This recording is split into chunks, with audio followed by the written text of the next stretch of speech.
નમસ્કાર, ઝી 24 કલાકના digital platform પર હું છું મિથુન. મિત્રો, જીમમાં જતા લોકો હોય અથવા જેઓ બોડી વધારવા માંગતા હોય, આવા લોકો બહાર મળતા પ્રોટીન પાવડર લેતા હોય છે.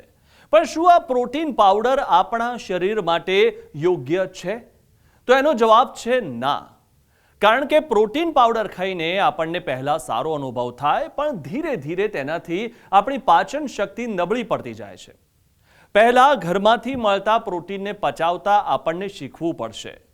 કારણ ઘણા લોકોને કઠોળ ખાવાથી ગેસની તકલીફ થતી હોય છે, પેટ ફૂલી જવાની તકલીફ થતી હોય છે, કારણ પ્રોટીન પચવામાં ભારે હોય છે. ઘરે બનાવેલું પનીર હોય કે બાફેલા કઠોળ હોય, આ બધું ખાવાથી જો તમને તકલીફ ના થતી હોય, પચી જતું હોય અને એક્સ્ટ્રા પ્રોટીનની તમારા શરીરને જરૂર હોય તો જ પ્રોટીન પાવડર લેવો જોઈએ. દરેકના શરીરની પાચન શક્તિ સારી હોતી નથી, એટલે એવો જ ખોરાક લેવો જોઈએ જે સરળતાથી પચી જાય.